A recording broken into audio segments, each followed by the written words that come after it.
everyone, welcome back to Voices of Meerut.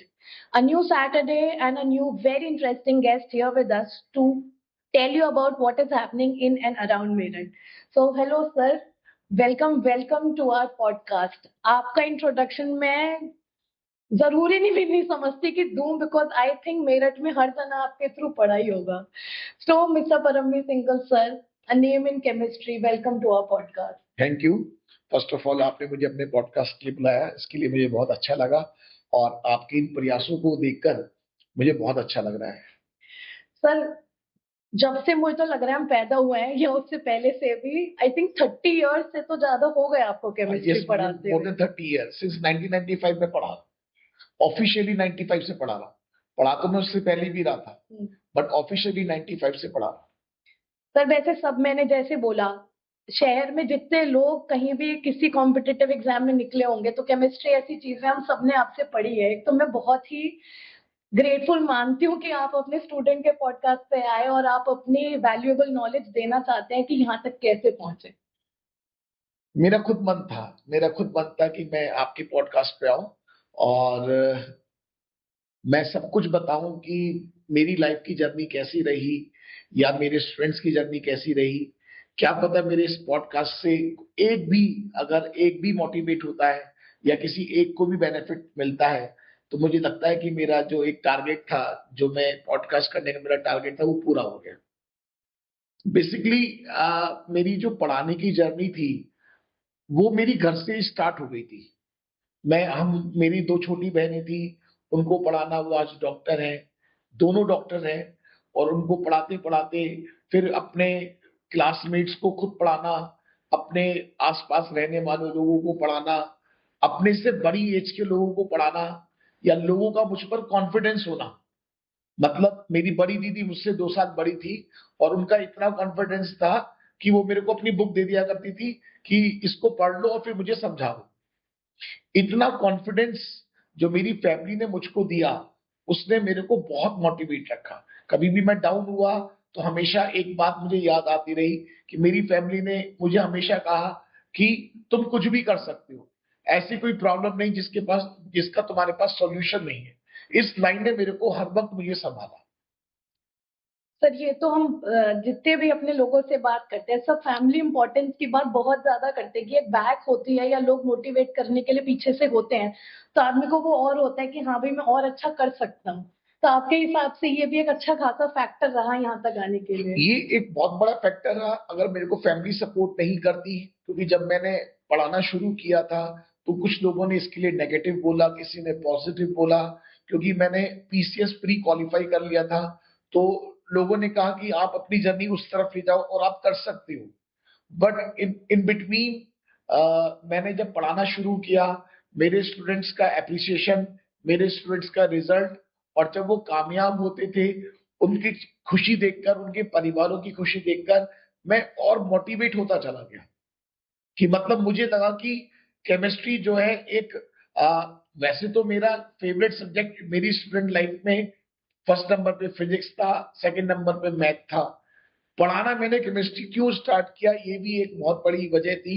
क्योंकि chemistry के बारे में एक मिथक थी कि केमिस्ट्री एक रटने का सब्जेक्ट है. हर एक टीचर इसको एक टैग लाइन बोलकर केमिस्ट्री रटने का सब्जेक्ट है, बात खत्म. और मैंने इस मिथक को तोड़ा कि केमिस्ट्री रटने का सब्जेक्ट नहीं है, ये बहुत अच्छा समझने का सब्जेक्ट है, बहुत स्कोरिंग सब्जेक्ट है. मैंने देखा था अपने टाइम में बहुत सारे बच्चे केमिस्ट्री की वजह से साइंस साइड छोड़ दिया करते थे. मैंने इस चीज को भी खत्म किया और आज की डेट में जो मेरे स्टूडेंट्स हैं उनका नंबर 1 सब्जेक्ट केमिस्ट्री रहता है. बिल्कुल सर, एक चीज होती है पढ़ना. आपने वैसे बड़ी अजीब सी बात बताई फिजिक्स से, तो मुझे लगता है हम लोग शुरू से ही सब डरते थे कि फिजिक्स बहुत मुश्किल है. फिजिक्स मुश्किल इसलिए लगती है जब तक आप उस चीज को प्रैक्टिकल नॉलेज से नहीं जोड़ोगे. फिजिक्स मतलब प्रैक्टिकल. मेरा मानना यह है कि आप जितने जो थ्योरी है उसको प्रैक्टिकली आपको लिंक करना है. ऐसी केमिस्ट्री है जब तक आप उसे अपने आसपास की चीजों से नहीं जोड़ोगे, कोई भी चीज जब तक आप कोई भी चीज अगर आसपास की चीजों से लिंक नहीं करोगे वो हमारा माइंड एक्सेप्ट नहीं करता. बिल्कुल बिल्कुल सर, वो हम बोलते हैं learning by seeing and doing. तो रिलेटेबिलिटी बढ़ जाती है। सर केमिस्ट्री के बारे में और बताइए, क्योंकि भाई हम तो पढ़े हैं, हमें तो ये बात पता है। एक पढ़ना एक चीज होती है, जो आपके वो निमोनिक्स थे या जो क्लासरूम में बोलते हैं ना, सिर्फ एक वन वे कम्युनिकेशन नहीं था, राइट। बहुत ज्यादा बायलेटरल था। इतनी इंटरेस्टिंग चीजें, मुझे कुछ कुछ तो लगता है वो पीरियोडिक टेबल मुझे आज भी 10 साल हो गए, 15 साल हो गए होंगे पढ़े हुए, वो आज भी याद है। तो ये चीजें कैसे आई आपके अंदर? ये सब चीज धीरे धीरे डेवलप हुई, धीरे धीरे डेवलप हुई, क्योंकि मैंने जब बात करता था, जो स्टूडेंट का डर था केमिस्ट्री को लेके, जहां डर था, मैंने उसी को पहले टारगेट किया। मैंने पहले डर खत्म किया, उसमें इंटरेस्ट क्रिएट किया कि केमिस्ट्री इंटरेस्टिंग सब्जेक्ट है। और मैंने स्टूडेंट्स के साथ कभी भी बहुत प्रोफेशनल रिलेशन नहीं रखे कि आया पढ़ाया और चला गया। स्टूडेंट्स मेरे साथ हमेशा एक फ्रेंडली बिहेवियर में रहे, हमेशा मेरे साथ अपनी प्रॉब्लम भी डिस्कस करते रहे, और जितनी मेरी समझ थी मैंने उनको अपने समझ के हिसाब से सॉल्यूशन भी दिया। आज मेरे स्टूडेंट्स बहुत अच्छा कर रहे हैं, बहुत अच्छा लगता है मेरे को। बिल्कुल सर, पर मुझे उस टाइम का भी याद है कि मे बी टाइम के साथ ना, जैसे हम बोलते हैं स्ट्रिक्टनेस चेंज हो गई या तरीके चेंज हो गए, पर मुझे लगता है तब भी ऐसे था, एक रजिस्टर था बाहर जिसमें अटेंडेंस लगती थी, और जो ज्यादा क्लास मिस करता था क्लास में ही बोल देते थे नहीं आ रहा। तो वो भी एक माहौल बनाना आई थिंक बहुत जरूरी है कि जरूरी आप पे चेक है उस समय। अगर सही मैं सही बात करूं, बिल्कुल जेन्युइन, 12th तक बच्चों को थोड़ा सा स्ट्रिक्टनेस रिक्वायर्ड है, क्योंकि 12th तक के बच्चों को नहीं पता उसके लिए क्या सही और क्या गलत है। तो उसको लगता है कि वो जो कर रहा है सही कर रहा है, बट 12th तक के बच्चों को थोड़ा सा फैमिली का स्ट्रिक्ट होना, टीचर का स्ट्रिक्ट होना बच्चों के लिए अच्छा है। बट मैं देख रहा हूं, मैंने जब आज से पहले पढ़ाना शुरू किया था, एक अलग माहौल था, एक टीचर और स्टूडेंट के बीच अलग तरह की बॉन्डिंग हुआ करती थी। आज वो धीरे धीरे मैं कहीं ना कहीं फील करता हूँ, टीचर्स भी प्रोफेशनल होते जा रहे हैं और स्टूडेंट्स भी टीचर्स के लिए वो फीलिंग नहीं रखते। ये थोड़ा सा मैंने मिसिंग करी है, बट ऐसा सब नहीं है, कुछ परसेंटेज ये बढ़ी है। वो जो हम बोलते हैं ओवरऑल एक सोसाइटी में ना थोड़ा अलूफनेस या प्रोफेशनलिज्म ज्यादा हो गया, कुछ कुछ ऐसा हुआ है। बिल्कुल बिल्कुल सर, नहीं फर्क तो है ही। मैं भी इस बात में कहीं ना कहीं अग्री करती हूँ कि एक किसी ना किसी तरीके का ना control, I am not even saying सब चीज पे, but at least parents should know what the child is doing, where they are going. Specially जब हमारे पास आते हैं ना बच्चे किसी भी चीज के लिए, तो हम एक चीज और बोलते हैं, पैसों का ध्यान रखिए। कितने बच्चे आप, मतलब कितने पैसे दे रहे हैं आप बच्चे को, और उसका वो क्या कर रहे हैं, क्योंकि हम बोलते हैं बिगड़ने की तरफ जाने की वो एक राह पैसों से खुल जाती है। हाँ, जैसे आप बिल्कुल सही कह रहे हो, कई बार पेरेंट्स मेरे पास आते हैं, हमने अपने बच्चों को 200 सीसी वाली बाइक दिलवा दी और फिर कहते हैं कि बाइक को आप धीमे चलाओ। ये दो अपोजिट चीज पेरेंट्स ना करें। एक तरफ तो खुद मोटिवेट कर रहे हैं चीज को, फिर दूसरी तरफ कह रहे हैं कि उसको ऐसे करो। और मेरा मानना है कि 12th तक बच्चे को बच्चा ही माने, आप ये मत मानो कि बच्चा बड़ा हो गया है। और जो आपने फील किया, आप तो रोज का ये चीज देखती हैं, पेरेंट्स हमारे पास आते हैं, पेरेंट्स खुद बच्चों से डरे हुए हैं, वो मेरे पास आते हैं और कहते हैं कि सर हम ये चीज आपको बता रहे हैं, बट ये चीज आप ये मत कहना कि पेरेंट्स ने हमने आपको बताई है, आप अपने तरीके से बच्चों को समझाओ, बट आप हमारा नाम मत लेना। बिल्कुल बिल्कुल, मतलब पेरेंट्स खुद डरे हुए हैं। ये तो मैं सर रोज फील करती हूँ कि ये वाली चीज है, और मैंने कितने लोगों से बात करी, उन्होंने यही बोला कि पेरेंट्स आजकल थोड़े वो डर गए, या फिर एक वो रिलेशनशिप डायनामिक्स, हम अगर साइकाइट्री के उससे ले तो हम मानते हैं कि नहीं फ्रेंडलीनेस होनी चाहिए, बट ये ना रोल रिवर्सल ही हो गया है कि some parents are completely controlled by their children, या फिर वो ऐसे बोलते हैं कि बच्चे ने स्कूल जाना बंद कर दिया है, बच्चा यानी 11th-12th का भी, क्यों, उसका मन नहीं है। लाइक इतनी कैसे फ्रीडम है, तो बच्चा आपके घर में रह रहा है, आप उसे खिला रहे पिला रहे सब कुछ कर रहे हैं, वो इतना भी नहीं होना चाहिए। आई थिंक 12th तक मेरा मानना है, 12th तक बच्चे को बच्चा ही माने, उसकी बात सुने। मैं ये नहीं कह रहा हूं कि आप बात सुनो मत, सुनने से पहले इग्नोर मत करो, एक बार सुनो, बट उसमें अपना आप ये बताओ कि ये सही है ये गलत है। हर स्टेप पर बच्चों को बताते रहिए, ये सही है ये गलत है, ये सही है ये गलत है।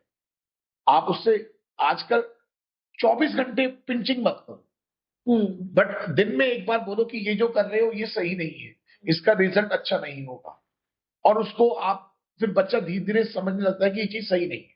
ये तो गाइडेंस एक जो कहते हैं ना, नेविगेट कराना, वो तो जरूरी है। तो कमिंग इसी बात पे, इस चीज पे, आज सबको दिखता है नेम इन केमिस्ट्री, आज सबको नाम हर जगह दिखता है।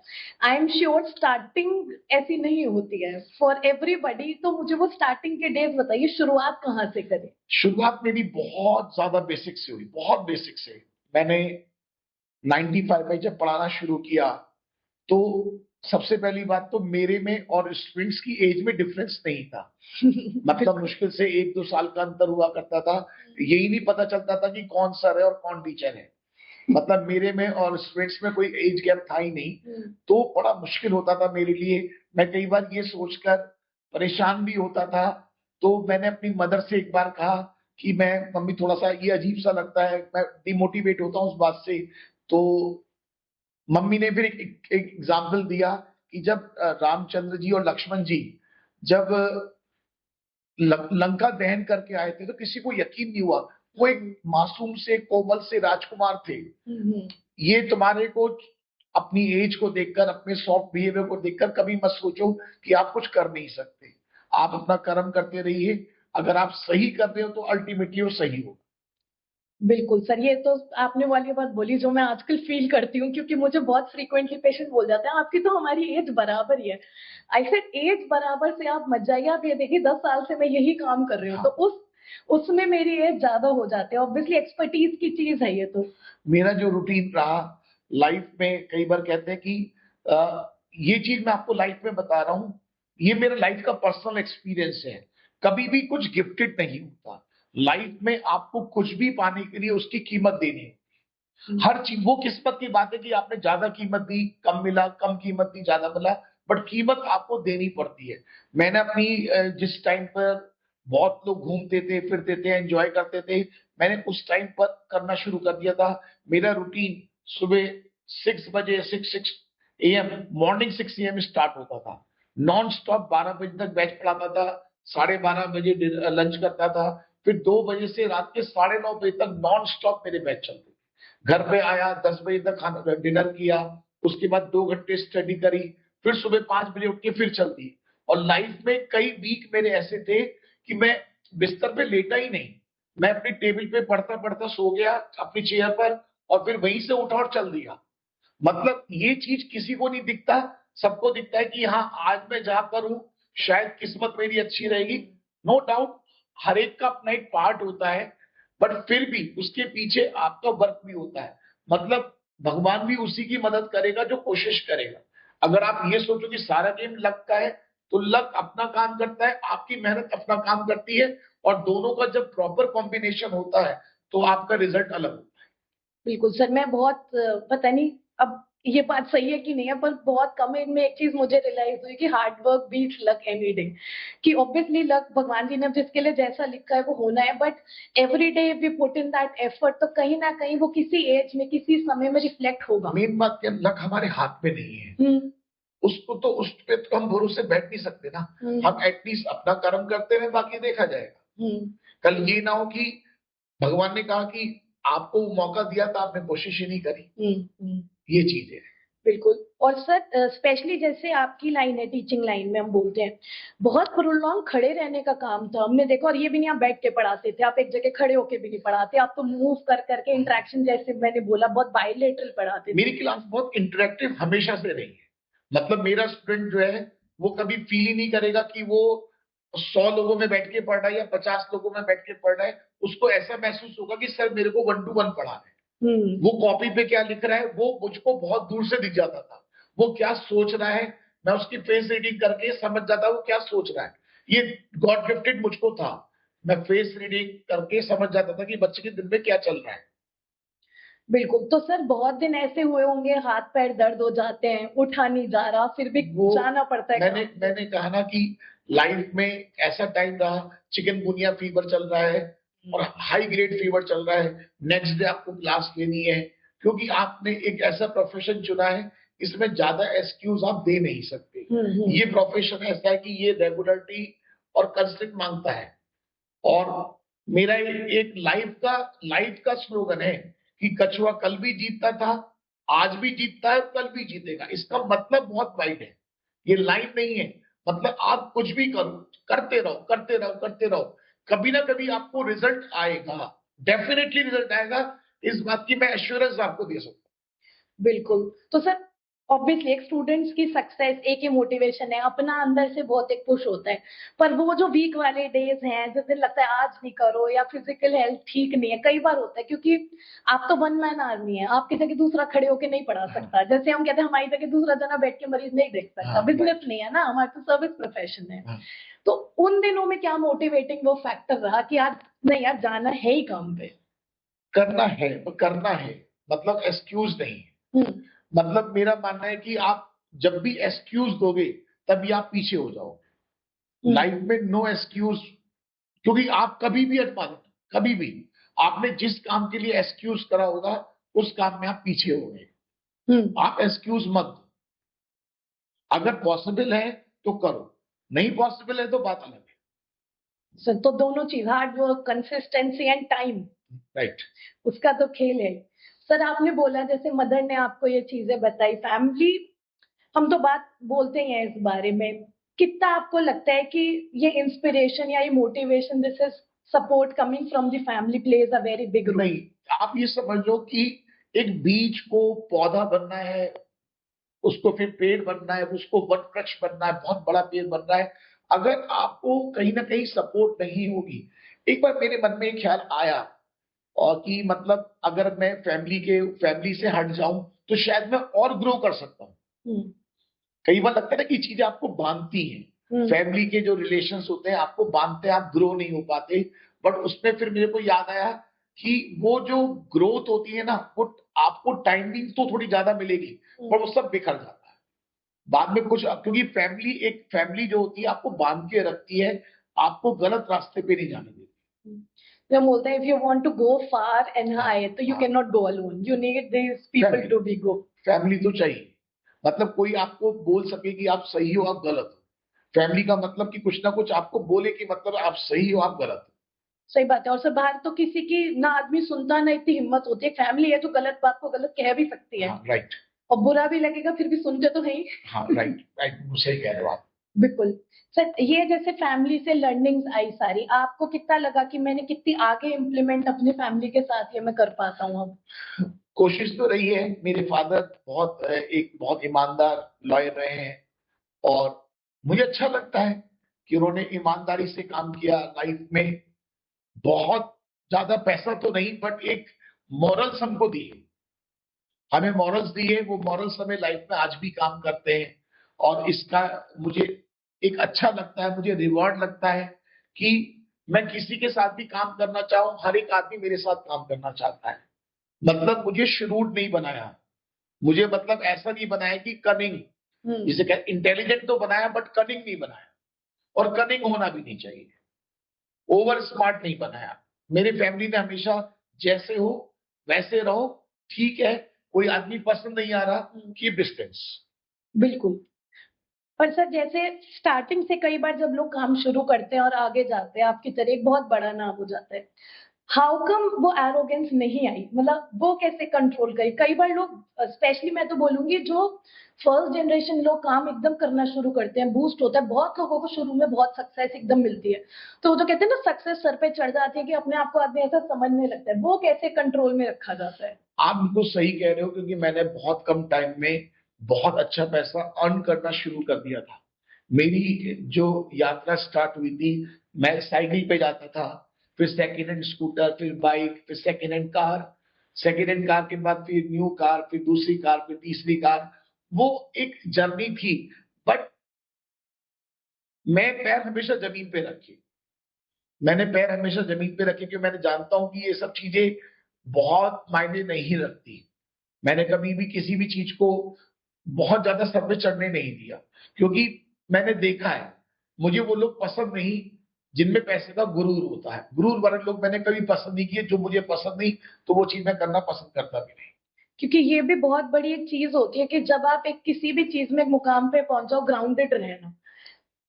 बट इसके लिए मैं गॉड गिफ्टेड ही कहूंगा कि भगवान ने मुझे ऐसा बनाया कि मैं बहुत समय के साथ बहुत तेज नहीं हो पाया, मैं जैसा था आज भी वैसा ही हूँ। बिल्कुल सर, मैं इतने साल बाद मिल रही हूँ, मुझे लग भी नहीं रहा कि इतना टाइम हो गया बात करे मिले हुए।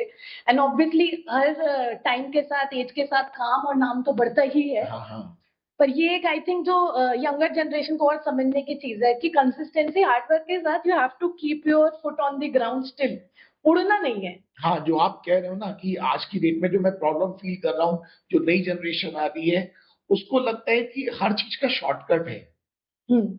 मैं ये चीज आपको बड़ी इंपॉर्टेंट बोल रहा हूँ, शॉर्टकट किसी चीज का नहीं है। और वो शॉर्टकट के चक्कर में नुकसान उठाते हैं, अपनी लाइफ बर्बाद करते हैं, फिर डिप्रेशन होता है। आने वाले टाइम में डिप्रेशन हो गया, ये बड़ी बीमारी क्यों ले रही है कि लोगों के एक्सपेक्टेशन बहुत ज्यादा है और प्रैक्टिकल लाइफ वैसी नहीं होती। आप जो मूवीज में देखते हैं कि बड़ी बड़ी गाड़ियां, बड़ा बड़ा, ये प्रैक्टिकल लाइफ इससे डिफरेंट होती है। बिल्कुल। और जब आप प्रैक्टिकल लाइफ पे जाते हैं तो पता चला जो आपके पास है आप उसको भी एंजॉय नहीं कर पाते। कम से कम जो है उसको तो एंजॉय करो, जो नहीं है मिल जाएगा, क्यों परेशान हो रहे हो? आप उसके लिए वर्क करते रहिए। पर इसमें मुझे ऐसा लगता है सोशल मीडिया का बहुत बड़ा रोल रहा, क्योंकि पहले हम किससे कंपेयर करते थे? आसपास के लोगों से। अब आज जब बच्चे हमें दिखाने या फिर नॉर्मल अडल्ट भी आते हैं ना, तो सबको वो इच्छा है क्या है, वो एक 50-60 लाख की गाड़ी की और उसकी इतनी उम्मीद, या फिर अगर बहुत कम एज से आप गोल वहां सेट कर लेते तो नेचुरली टाइम तो वहां तक पहुंचने में बहुत लगेगा। डिप्रेशन 100 में से 2-4 लोग ऐसा कर लेते हैं, बट 95 लोग नहीं कर पाते। फिर वो 95 लोगों के पास उनको जो मिलता है उनको वो अच्छा ही लगता। उनको जो सक्सेस मिलती भी है वो तब भी अपने आप को फेलियर मानते हैं। मतलब बहुत कुछ मिलने के बाद मैं ऐसे कई लोगों को जानता हूं जिनके पास बहुत कुछ है, पर वो उनको लगता है कि हमने कुछ करा ही नहीं। वो हमेशा लाइफ में नेगेटिव रहते हैं। मेरा मानना नहीं है, जो है उसको एंजॉय करो, जो नहीं है उसके लिए कोशिश करो। ये सबसे बेस्ट चीज है लाइफ के लिए। तो हम ये बोलते रहते हैं बहुत बार कि कंपैरिजन में अगर आप रहेंगे ना, तो कंटिन्यूअसली आप ऊपर ही देखते रहेंगे और अपनी वाली चीज से कभी खुश नहीं रह सकते। कंपैरिजन वर्ड आपने बहुत अच्छा मेरी बात को एक वर्ड में कन्वर्ट कर दिया कि कंपैरिजन मत करो। अगर करना है तो अपने आप से ही कंपैरिजन करो। अगर आपको किसी से जीतना है तो आपको अपने से जीतना है। आपको अपनी कमियां पता होनी चाहिए कि मेरी कमियां क्या है। अगर कभी कुछ जीतना है तो अपनी कमियों को कवर करने की कोशिश करो। दूसरा क्या कर रहा है, आप दुनिया को, आप मेरी बात नोट कर लो, दुनिया को आप कभी भी सेटिस्फाई नहीं कर पाओगे। ये दुनिया की नेचर है। आप किसी के लिए जितना करोगे दुनिया आपसे और ज्यादा उम्मीद करेगी कि आप और ज्यादा करो। आप और ज्यादा करोगे वो और ज्यादा उम्मीद करेगी। वो आप कभी सेटिस्फाई नहीं कर पाओगे। हाँ, इतना मानता हूं कि आप अपनी ड्यूटी परफॉर्म करो, जो आपके फर्ज है वो पूरे करो। ये मैं मानता हूं कि जरूर करनी चाहिए। बिल्कुल सर, ये तो बहुत ही बड़ी बात है। आई थिंक कम एज में नहीं आती समझ में। टाइम के साथ, धोखे के साथ, एक्सपीरियंस के साथ आदमी को ये लगता है कि अपनी कमी भी पता होना एक बहुत बड़ा फैक्टर है। वो बहुत समय लग जाता है शायद वो पता लगाने में। बिल्कुल सर, इसी चीज को अगर हम पढ़ाई पे अप्लाई करें, जो कंसिस्टेंसी है, जैसे सिलेक्शन है, स्पेशली बच्चों को उस समय बहुत प्रेशर फील होता है। जैसे हम बोलते हैं 10th 11th 12th तो बच्चे पढ़ते ही हैं, ड्रॉप ईयर में परेशान होते हैं। कंसिस्टेंसी का तो उसमें एक रोल है कि रोज पढ़ेंगे तभी होगा। कोई और ऐसा वर्ड या ऐसी चीज जो आप बच्चों को बोलना चाहते हैं मोटिवेशन के लिए, कि भाई मेहनत के साथ और क्या, फोकस वगैरह और क्या करें? सबसे दो, हाँ, ये चीज भी मैं, आपने क्वेश्चन बहुत अच्छा पूछा है। कई बार मेरे पास 6-7 क्लास के बच्चे पेरेंट्स आते हैं, 6-7 क्लास के बच्चों के पेरेंट्स आते हैं कि हम अपने बच्चे को आईआईटी बनाना चाहते हैं, आईआईटी इंजीनियर बनाना चाहते हैं, बताइए अभी से क्या करें। मतलब 6-7 क्लास के बच्चे को पेरेंट्स चाहते हैं आज की डेट में उसको आईएएस बना दें, उसको आईआईटी इंजीनियर बना दें। मतलब 6-7 क्लास में सब कुछ करा, मतलब बच्चे का बचपन भी छीन लो। ये गलत चीज है। मेरा मानना है कि आप एक बड़ा टारगेट डिसाइड करो। मेरी बात को बहुत ध्यान से सुनना, बहुत प्रैक्टिकल बात कह रहा हूं कि आप लाइफ में एक बड़ा गोल डिसाइड करें, उस बड़े गोल को छोटे छोटे टारगेट्स में कन्वर्ट कर दीजिए और उन टारगेट्स को फिर आप अचीव करने की कोशिश करें। वो टारगेट आपका ईयरली भी हो सकता है। ईयरली टारगेट को आप मंथली टारगेट में कन्वर्ट कर सकते हैं, मंथली टारगेट को आप वीकली टारगेट में कन्वर्ट कर सकते हैं, वीकली टारगेट को आप डेली टारगेट में कन्वर्ट कर सकते हैं। जैसे कि जो बच्चे कंपटीशन की तैयारी करने आते हैं, मैं उनसे कहता हूं कि आप 50 क्वेश्चंस पर डे पर सब्जेक्ट करो। 50 क्वेश्चन केमिस्ट्री में, 50 क्वेश्चन बायो में, बायो में 100 क्वेश्चंस और केमिस्ट्री में 100 क्वेश्चन, मैथ में 50 क्वेश्चन। अगर कोई बच्चा 200 क्वेश्चन पर डे कर रहा है, ईमानदारी से करना है, तो कौन सा कंपटीशन है कि जो वो क्लियर नहीं कर सकता? बट होता क्या है, हम लोग करना तो चाहते नहीं है, बट रिजल्ट चाहिए, वो तो नहीं पॉसिबल। बिल्कुल सर, ये तो मैं कहूंगी, ये तो यूजी एग्जाम, पीजी एग्जाम और आगे के एग्जाम सब जगह के काम लिए है। हम लोगों ने भी यही आप लोग से ही सीखा है सर, इसीलिए हमने ऐसे बनाया 6 महीने में कोर्स एक बार करेंगे, फिर अब 3 महीने में सेकंड रिवीजन, फिर 1 महीने में, फिर एग्जाम से पहले वो नोट्स इतने कंसाइज हो जाते हैं कि 5 दिन में सारा सब्जेक्ट रिवाइज हो और जाता है। मैंने जो एक चीज देखी जिसका रिजल्ट बहुत अच्छा आता है, ज्यादा से ज्यादा मॉक टेस्ट दो, वीकली टेस्ट दो, मंथली टेस्ट दो। वो क्योंकि रीजन क्या है, कोविड के बाद से मैंने एक बात फील करी है, बच्चों के अंदर बच्चों की लिखने की प्रैक्टिस खत्म हो गई है। बच्चा सब कुछ ओरली पढ़ना चाहता है, उसको लगता है मैं ओरली पढ़ लूं, ओरली समझ लूं, और क्या कहते हैं, और तो और मतलब स्क्रीन पर टीचर पढ़ा रहा हो और मैं सुनता रहूं, फिर दोबारा रिवाइंड कर लूं, फिर तीसरी बार रिवाइंड कर लूं, मुझे लिखना ना पड़े, और 2x पे सुन लो, नोट्स भी नोट्स प्रिंटेड मिल जाए, लिखना ना पड़े। ये सबसे बड़ा ड्रॉबैक हो रहा है। ये शिफ्ट देखो ध्यान रखना, मैं एक बहुत छोटी सी बात कह रहा हूं, जो पढ़ने वाले बच्चे वो मेरी बात को समझेंगे कि जितना आप लिख लिख के पढ़ते हो, और जब लिख के पढ़ते हो सामने नोट्स बंद होने चाहिए। जब आप लिख लिख के पढ़ते हो ना, तो बस वही टाइम आप उसे पढ़ाई में काउंट करो कि हमने इतने घंटे पढ़ाई करी। जो आप ओरली पढ़ाई करते हो उसे पढ़ाई में काउंट मत करो, वो पढ़ाई आपको रिजल्ट नहीं दे पाती, आपको आउटपुट नहीं दे पाती। सर ये तो फर्क है, वो लेक्चर चल रहा होगा 2x स्पीड पे और प्रिंटेड नोट्स हैं, बच्चा आधे टाइम वो देख रहा है, आधे कर रहा है। वो आपको उस वक्त तो लगेगा समझ में आ गया, उस वक्त आपको लगेगा समझ में आ गया, बट कुछ दिन बाद आप देखोगे सब कुछ गायब है। तो वो सर ये तो हमारी तो मेमोरी काम ऐसे करती है ना, learning by seeing, doing and then performing, मतलब सारा सिस्टम हमारा बुद्धि का तो इसी तरह से रिवाइंड है। बहुत तेज मत दो।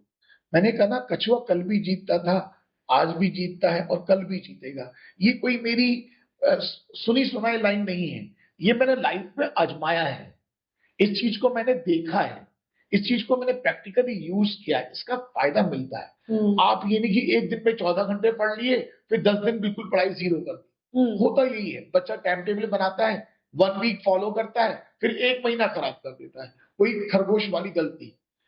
ये वास्तव में जो हमारे जो पुरानी कहानियां बनी है वो कहानियां नहीं है, हमको लगता है सच में खरगोश की और कछुए की रेस हुई होगी, ऐसा कुछ नहीं हुआ हो। बिल्कुल सही बात। किसी समझदार इंसान ने पब्लिक को समझाने के लिए, नॉर्मल लोगों को समझाने के लिए कहानी बनाई होगी, पर ये फैक्ट है।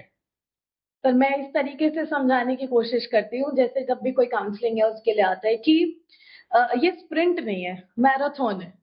तो कंपटीशन में अगर आप एक हफ्ता 1 महीना भागे कुछ नहीं होगा, आपको तो साल भर भागना है, तो पेस योरसेल्फ। मैराथन में शुरू के 1 महीना भाग लोगे तो बाकी टाइम कैसे करोगे? बहुत आगे सोचो भी मत। मैंने लाइफ में ये भी देखा है कि 20-20 साल की कैलकुलेशन 20 सेकंड में चेंज हो जाती है। आप 20 साल तक जिस चीज के लिए कैलकुलेट कर रहे हैं, सारी प्लानिंग कर रहे हैं, वो 20 सेकंड में चेंज हो जाती है। बिल्कुल सर। तो बहुत लंबी प्लानिंग करने की भी जरूरत है। बिल्कुल सर, ये वाली चीज तो रहती है, स्पेशली जब हम बोलते हैं ना कि everything is important in your life until you are sick. एक बार एक फिजिकल एलिमेंट, तो कहती है बुखार भी आना सिंपल चीज पूरा शेड्यूल लाइफ का खराब कर सकते हैं 3 से 5 दिन में भी। तो वैसे भी लाइफ इतनी अनप्रेडिक्टेबल है, अपने साथ, फैमिली के साथ, सोशली कुछ भी हो सकता है, तो बहुत लंबी प्लानिंग तो अब तक किसी की चली ही नहीं है। अब कोविड हो गया, इतनी सिग्निफिकेंट इवेंट, किसी ने क्या सोच रखा था, सबकी लाइफ पे इम्पैक्ट। बहुत मैंने देखा, बहुत लंबी प्लानिंग का कोई फायदा नहीं। आप छोटे छोटे टारगेट्स बनाओ, उससे अचीव करो और आगे चलो। और लाइफ में जो है उसको भी एंजॉय करो, जो नहीं है उसके लिए कोशिश करो। बिल्कुल। और चेंज तो सर आपने बताया है कि कोविड से ये ऑनलाइन ऑफलाइन वाला काफी हुआ है। मेरी क्लास ऑनलाइन भी चलती है, ऑफलाइन भी चलती है, हाइब्रिड मोड में भी चलती है, रिकॉर्डेड मोड में भी चलती है। अब हमने भी वक्त के साथ अपने आप को चेंज किया।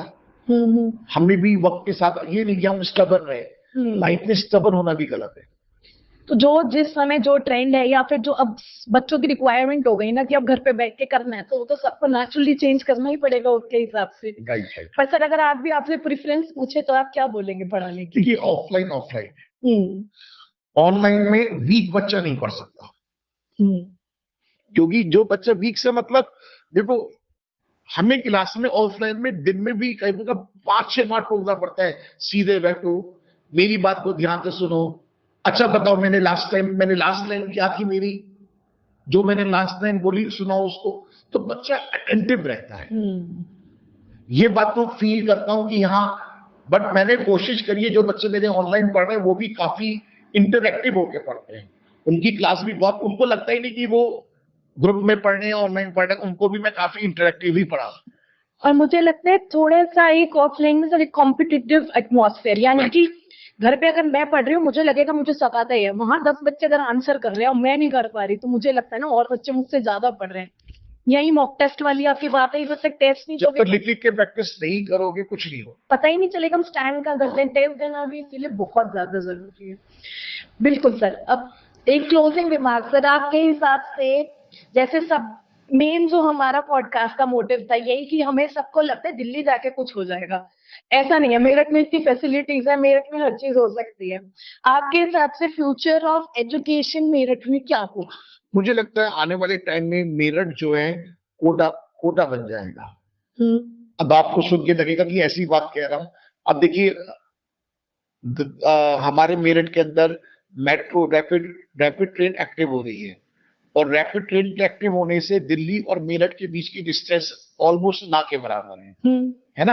आज 1 घंटे में आप 40 मिनट्स में आप मेरठ आ सकते हो। और सच में मेरठ हमेशा से एजुकेशन का एक गढ़ रहा, यहाँ पर एक से क्वालिटी टीचर रहे हैं, यहाँ पर बहुत प्रोफेशनल, मतलब ये नहीं कि टीचर ने पढ़ाया और चले गए। बच्चों को एक ऐसा टीचर चाहिए जो उसकी लाइफ में एक ना मेंटोर की तरह काम करे, टीचर के साथ साथ मेंटोर भी हो। कभी वो डाउन जा रहा है तो टीचर उसको वहां से संभाले। मैंने कितने स्टूडेंट्स हैं कि जिनको मैंने वक्त रहते मैंने उन्हें संभाला, आज वो अपने अपने फील्ड में सचिन तेंदुलकर है। उनको देखकर इतना प्राउड महसूस होता है, मैं बता नहीं सकता। आप ये समझ लो, जिन लोगों से मिलने के लिए लोग वीकली अपॉइंटमेंट मिलता है, मैं नहीं जाता हूं तो इतना रेस्पेक्ट देते हैं, और वो चीज को देखकर इतना मोटिवेशन मिलता है, इतना अच्छा लगता है, बहुत अच्छा लगता है। आज मेरे कई स्टूडेंट्स इंडिया फेम के हैं, वर्ल्ड फेम पर हैं, उनको देखकर लगता है कि हाँ चलो अच्छा किया कि हम आज इस फील्ड में। बिल्कुल सर, ये वाली बात बिल्कुल मैं अब कहना ही चाह रही थी कि यहाँ टीचर्स का वो जो काउंसलर वाला रोल है वो बहुत मैटर करता है। जैसे आपने भी बोला पेरेंट्स आकर आपसे कहते हैं आप ये कह दो, हमारी नहीं सुनेगा, तो बच्चे कई बार टीचर्स को इतना आइडियलाइज करते हैं कि मे भी मम्मी पापा की ना सुने, वो टीचर की उन्हें लगता है ना ये कुछ सही बोल रहे हैं शायद। राइट, टीचर का बहुत बड़ा रोल है, टीचर का बहुत बड़ा रोल है। वो बात अलग है कि आज की डेट में टीचर्स अलग तरीके से बच्चों को पढ़ा रहे हैं, उनको मतलब ही नहीं है, उनको तो बस ये है कि कमा लो, पैसे कमा लो, पैसा कमाना टारगेट हो गया है टीचिंग के अंदर। उन्हें बच्चों के सक्सेस से कोई मतलब नहीं है, रिजल्ट भी खरीदने की कोशिश करते हैं, ये गलत चीज है। टीचिंग एक नोबल प्रोफेशन है, अगर आपने प्रोफेशन चुना है तो उसमें एक नोबल कॉज होनी चाहिए। वो तो sir as a society downfall ही है ना, हर प्रोफेशन में ये पूरा कंप्लीट डाउनफॉल तो आ ही रहा है सोसाइटी। बट मेरा मानना है कि हमें तो संभालना चाहिए, बिल्कुल हमें उस रंग में नहीं रंगना चाहिए, जो आप हो वैसे रहो। बिल्कुल बिल्कुल सर, इतनी अच्छी बातें आपने करी, मेरे को तो खुद और मोटिवेटेड फील हो रहा है और काम करने के लिए। Thank you so much sir. I really really hope सही ऑडियंस तक ये चीज पहुंचे और बच्चे और मोटिवेट हो और मेहनत करने के लिए और अच्छे से पढ़ने के लिए और ऑब्वियसली और अच्छा रिजल्ट लाएं। Thank you sir so much, आपने इतने बिजी शेड्यूल से हमारे लिए टाइम निकाला और इतने। मैं 2-3 बातें और कहना चाहूंगा, ये अपने व्यूअर्स को, जो आपके व्यूअर्स हैं, मेरे स्टूडेंट्स हैं, मैं ये कहना चाहूंगा, लाइफ में कुछ टैग लाइन्स जरूर रखो कि लाइफ में अपने डिसीजन लो, सोच समझ के डिसीजन लो और आगे बढ़ते रहो। लाइफ में अप डाउन आएगा, उससे घबराओ, फैमिली के साथ चलो, फैमिली से अलग होकर मत चलो। मेरी जो अब सेकंड फैमिली है, मेरी अपनी मदर फादर, अब मेरी जो सेकंड फैमिली है, उसने मेरे को पूरा ग्रो किया। मैंने कभी भी ये नहीं समझा कि सेकंड फैमिली है, वो मेरी फैमिली है, तो उसका अपना रोल है। सब साथ चलने को कहता हूँ, साथ। मैं शुरू से ही सबको साथ लेके चला। जब आप किसी को साथ लेके चलोगे तो वो आपको अपने साथ लेके चलेंगे। बिल्कुल, तो एक म्यूचुअल ग्रोथ होती है। मतलब मेरा मानना है कि आप बहुत आइसोलेट होकर काम नहीं कर सकते। सोसाइटी है, आप एक सोशल लोग, तो आपको सोशली सबसे कट के काम नहीं कर सकते। अच्छे लोग भी मिलेंगे, बुरे लोग भी मिलेंगे, वो बात अलग है कि अच्छे ज्यादा बुरे कम, वो एक अलग चीज है। आपको थोड़ी सी पहचान होनी चाहिए और आप करते रहिए काम। बिल्कुल सर, ये तो बहुत गांठ मारने वाली चीज है जो आई थिंक सबको समझनी चाहिए कि दोनों तरफ की फैमिली को लेके चलेंगे तो बैक तो बढ़ती है। और thank you so so much sir, I am very highly obliged really. नहीं, मुझे बहुत अच्छा लगा कि आपका जो प्रयास है, और आप खुद इतने बिजी होकर, सबसे मेन बात है कि मैं आपका शेड्यूल जानता हूँ कि आप कितने बिजी हो, उसके बाद भी एक नोबल कॉज के लिए एक अच्छी बातें आप पूरी दुनिया में ले जाना चाहते हो, इसके लिए मैं आपको आभारी रहूंगा, आपको थैंक्स करूंगा। अरे थैंक यू सर, आपका बहुत बड़ा रोल है यहाँ तक हमें भी पहुंचाने के लिए, हमारे सिलेक्शन में और ये लैंडिंग्स के लिए। इनडायरेक्टली हमें पता नहीं चलता है, हम क्लास में जाते हैं ना, सिर्फ पढ़ाई लेके नहीं आते। मुझे लगता है बहुत सारी चीजें जो तब आपने क्लास में बोली वो इनग्रेन हो जाती हैं, तो वो भी आदमी कैरी फॉरवर्ड करता है। Right. So thank you so so much sir, and for all our viewers I hope you really had अच्छा खासा फन और बहुत सारी लर्निंग मिली आपको आज के पॉडकास्ट से। So see you again next time next Saturday. Until then, this is Dr. Rashi Agarwal signing off. Thank you.